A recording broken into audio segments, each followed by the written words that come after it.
Hi and welcome to this week's Life Lessons teaching. It's great to be back with you all. This week we are back on our favourite subject, inner child work and inner child reparenting. And we'll be answering the question, how do we know when our inner child is healed? Now, David will be sharing over 40 years of therapy experience doing inner child work and offering some powerful truths as to whether we do actually need to heal the inner child, how do we know when our inner child is okay, and if the work is ever actually done.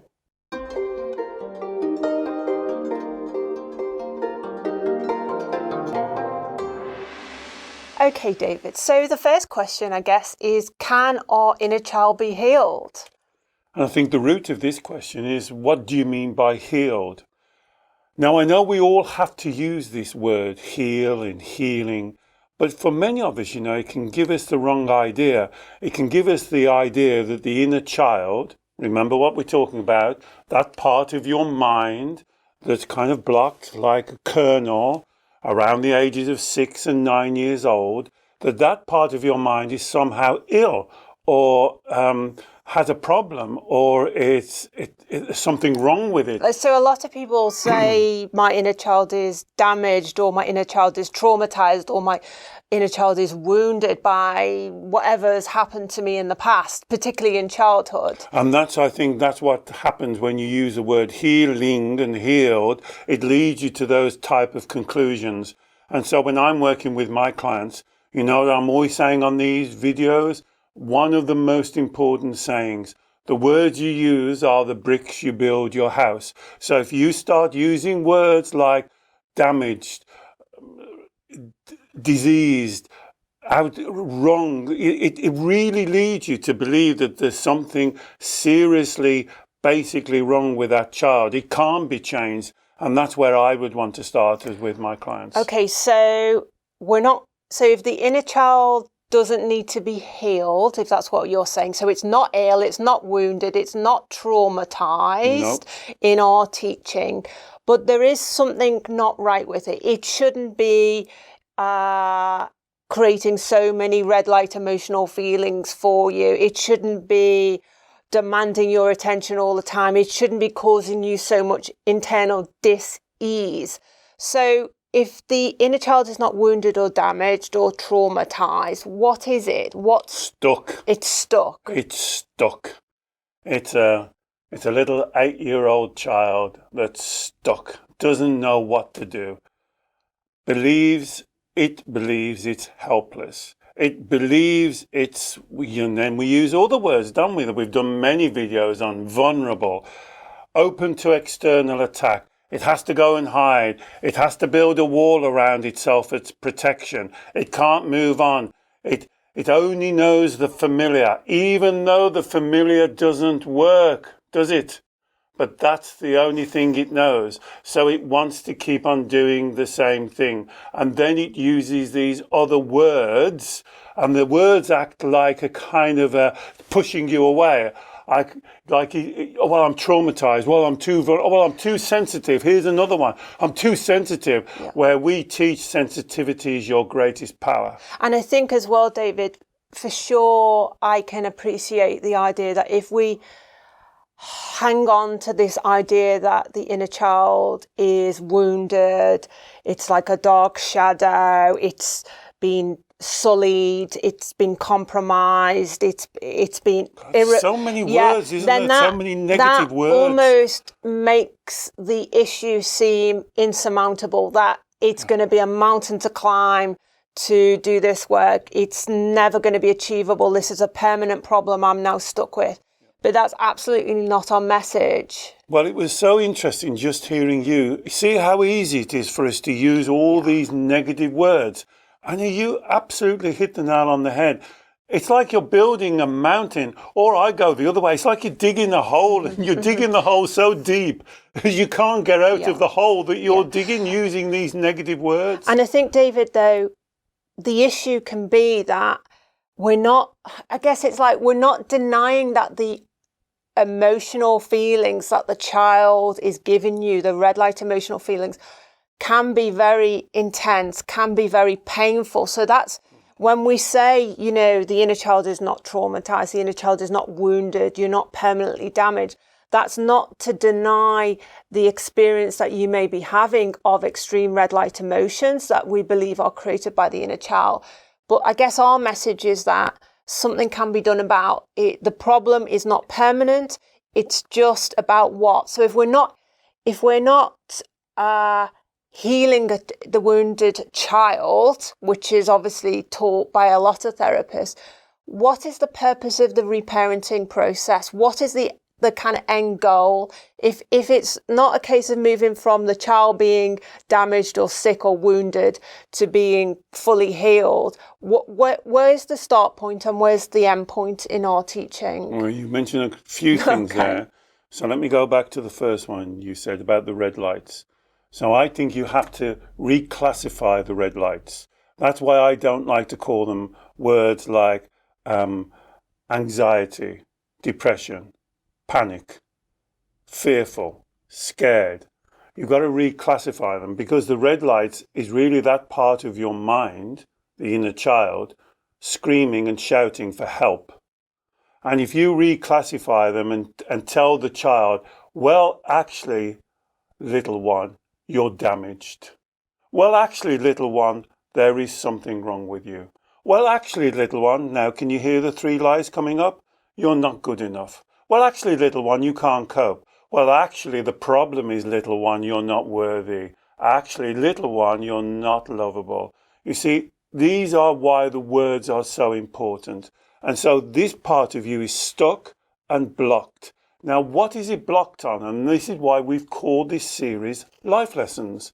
It's encountered a really difficult, challenging, traumatic event in his little life between the ages of 6 years old and 9 years old. Around that time, not exactly, but around that time, just to put you into the time frame, something has happened. It can be one thing or a series of things: a dysfunctionality in your family, a divorce, a bullying, a moving house. Anything can happen in that time. And you, as a sensitive child, could not deal with it. It was beyond your cognitive understanding or reasoning. So what it's done, it's shut down, it's locked down. And this is what you start calling it needs healing. The child then starts to believe it's a victim. Yeah. And that's what we don't want to believe. Let me just say one thing, because what it's done, it's created a separation. And when you say you're not good enough, you can't cope, you're not worthy, you're unlovable, you're increasing that separation. And the Wu Wei teaching and the life lessons is to bring that separation to unwanted. That's a good point, because when you say, if we agree with the inner child and say, agree with the lies, I'm not good enough, I can't cope, I'm unlovable, then you're reinforcing the issue. And the issues you've said is, when we were young, we something very challenging or profound happened to us. We didn't understand it. We went into emotional and energetic lockdown, that part of our mind. And then from that point on, as you teach, there's been a pulling apart. Your inner child has wanted to resist a reality. It's wanted to hide itself away. It's wanted to keep itself safe and protected. And all the time that deepens, I guess, in Taoist terms, in Chinese medicine terms, we talk about energy, the energetic imbalance. So if the incidents in childhood create an energetic imbalance within us, within our mind, which is the inner child, and we carry that through into adulthood, and we allow that to be reinforced by our self-talk. So we agree with the inner child that it thinks it's a victim, it thinks it's wounded, it thinks it's not good enough. Then that reinforces the energetic imbalance. Exactly. So am I right in thinking then, David, that the work, the reparenting work, the inner child work is about correcting the energetic imbalance? Exactly. Because chi energy, life force energy, whatever you want to call it, has to flow. Now, if the child is in lockdown and blocked, and remember why the misunderstanding why it locks down, This is the core misunderstanding that I have to go through with every client. I would say this is where we spend our first, second, and maybe third session on. That you are the creator of your emotions. You are not the victim of them. And that's why I dislike the word healing. I have to use it because in English we have to use the word healing because people wouldn't know what we were talking about. But I'm very reluctant to use that word because it's telling you, the child, oh, you need to be healed. There is something wrong with you. Absolutely. You are somehow not right. And that's what the child builds, that block, because the child is building the block to try and keep out the emotional pain and discomfort. It sees that pain and discomfort as not something that the child is creating. It sees it as an external attack on the child. But here's the truth. Two truths here, really. One, it is not protecting the child at all. In fact, it's keeping the emotions in. It's like you create a monster and you build a wall to keep the monster inside of you. And secondly, most importantly, it's keeping the spirituality from getting to you, what I call the sage or the healers, the emotional healers, the spiritual healers, whatever you want to call them. They can't get through that wall that you've created to protect yourself. And so it's not doing you a service, it's doing you a disservice. And in that context, when you say spiritual healers, we're not saying the child needs to be healed.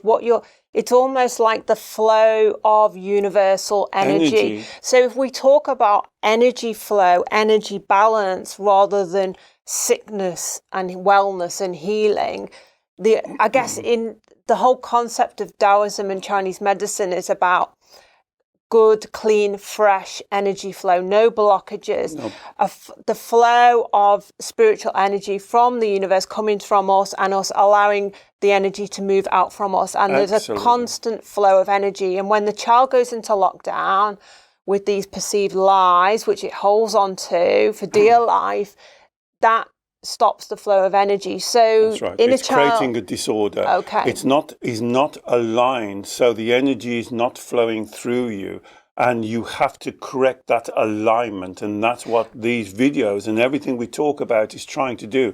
First you have to find it, then you have to own it, take responsibility for it, then you can change it. Yeah, and so now we're talking about the golden thread process. Exactly. Which is the therapy model we teach, and I can put links to our videos on the golden thread process.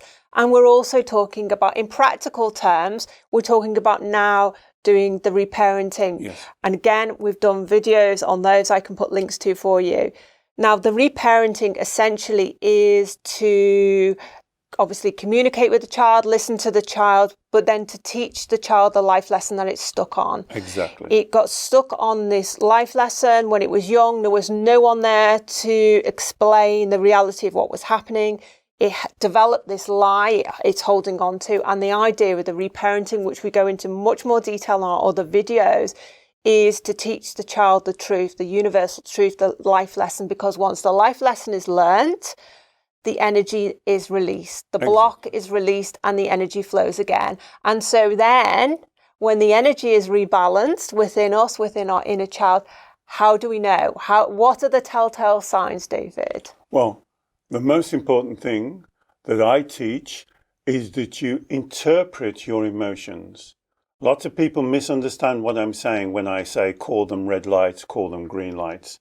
But what I'm saying is your feelings, your emotions, your emotional experiences are extremely important, especially for a sensitive person, because they tell you immediately if what you're thinking, what your beliefs, what your morals, what your standards, what your life filter is all about. It tells you whether it's balanced, aligned, the energy is flowing smoothly, or it's misaligned. And that's why I would prefer to call them red or green lights. So how do you know that the inner child now is starting to integrate and become into the oneness, which is what we're teaching? So there's no healing here. It's re-emerging into the oneness of who you are as a spiritual being. because you start producing green light emotions, and you may call those happiness, joy, bliss, flow, love. And these are the green light feelings that you want to encourage. When you experience those feelings, you know to yourself that this joining together as a oneness is happening, and you're bringing them together. And this is what we're trying to teach and share with you. And those are the life lessons. If you're getting red light feelings, I will guarantee you, there is a misalignment, a misunderstanding. What I prefer, because I like to be strong with you, a lie in your belief system. Mm-hmm. You've got to go down and you've got to sort out that lie. And that's not a healing. That's understanding that the child is holding on like grim death to something. Mm. Can I tell you the number one thing that I find? There's others, but the number one thing, it's not fair. What happened to me wasn't fair. It was unjust. It shouldn't have happened. And that is normally the type of thing that the child is holding on to, like that kernel the Chinese talk about, really tough. And make no mistake, it can be stubborn, this little child. But one thing about the inner child, I keep telling you, it may be stubborn, but they're not stupid. So when you go down and you reparent them and you start to talk to them correctly and you educate them, here's another word that we use, emotional education, for emotional good health. Mm-hmm. Great, David. So to make sure I've understood this correctly, if we experience red light emotional feelings of any type or description, we know that there is inner child work to be done. Yes. We do the reparenting work. We teach the inner child a life lesson, which, as you've kind of indicated, a lot of the time it's about unfairness and injustice, about what has happened to it in childhood. So that's not to teach. And we do that by the golden thread. We use our golden thread process therapy model to do that work. Now, when we do the reparenting work, it's not about denying the child what happened in childhood, or about saying, well, that was okay that it happened. No. It's about teaching the child a life lesson around that situation. That then releases the energy block. Yes. The energy then flows. And then as a result of the energy flowing, because we've released those core misunderstandings within our belief system, which are affecting our self-talk and our actions, once we release those old, unhelpful, inauthentic beliefs, then the energy flows. And as you said, once the energy starts flowing, the greatest indicator of that, which we can immediately recognize, is we experience green light feelings, positive feelings of love, contentment, satisfaction, joy, peace, confidence, flow. Yeah. And the word I like to use, to flourish. Isn't that a nice word? That you can flourish. You can be what you are, an amazing, awesome human being. You can flourish in whatever way, in your family, in your personal life, in your career, in your creativity. You can flourish. And really, that's what this teaching is all about. It's encouraging you to flourish, not to shut yourself down, not to put up the barriers, not to pull down the shutters, not to lock yourself away, not to think you're a victim, not to think poor me, but to open yourself up, open the shutters, and to flourish in this amazing universe that we live in. And David, I know from my own personal experience, and I'm sure you watching out there, you're an emotionally sensitive spiritual person. You will recall a time, or many times in your life, when it's almost like a sense of release, a sense of opening, a sense of lightness, the heaviness kind of lifting off you. This release of energy block is so palpable when it happens. And it's just like a wave of ease washes over you. And, that can happen when you have like a light bulb moment, or all of a sudden something clicks into place, or you let go of some misunderstanding you've been holding on to for so long. That sense of release is absolutely palpable.